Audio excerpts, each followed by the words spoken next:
للہ رب العالمین والصلاة والسلام علی سید الانبیاء والمرسلین اما بعد فاعوذ باللہ من الشیطان الرجیم بسم اللہ الرحمن الرحیم جزا اللہ عنا محمدا صلی اللہ تعالی علیہ وسلم ما هو اہلہ۔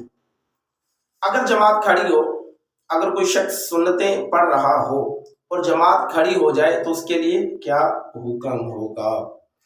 یاد رکھیے اس میں دو طرح کی تفریق ہے۔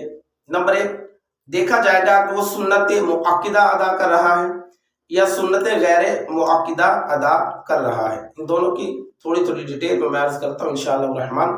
نمبر ایک، اگر کوئی سنت مؤکدہ ادا کر رہا ہے، مثال کے طور پر ظہر کی نماز کی پہلی کی جو 4 سنتیں یہ سنت مؤکدہ ہے، جماعت کھڑی ہو گئی اور یہ سنتیں ادا کر رہا تھا تو اس کے لیے یہی ہے کہ یہ سنت مؤکدہ 4 کی 4 رکعتیں مکمل پڑھے، اس کے بعد وہ ظہر کے فرضوں میں شامل ہو جائے۔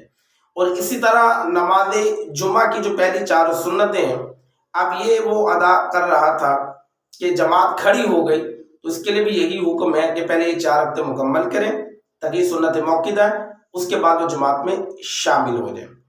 مسئلہ نمبر 2، سنت غیر مؤکدہ۔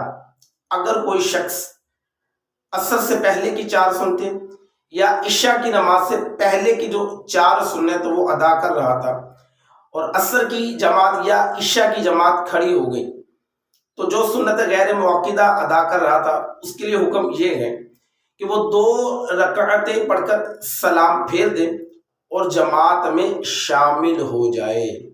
یعنی جو غیر مؤکدہ ہے اس پر وہ 2 رکعتیں پڑھ کر سلام پھیر سکتا ہے، لیکن جو مؤکدہ سنتیں ہیں وہ مکمل پڑھے گا اور مکمل پڑھنے کے بعد ہی وہ جماعت میں شامل ہوگا۔ اللہ پاک مجھے آپ سب کو نماز کے مسائل سیکھنے، یاد رکھنے، ثواب کی نیت سے دوسروں تک پہنچانے کی توفیق عطا فرمائے۔ آمین بجاہ نبی کریم صلی اللہ تعالی علیہ وآلہ وسلم۔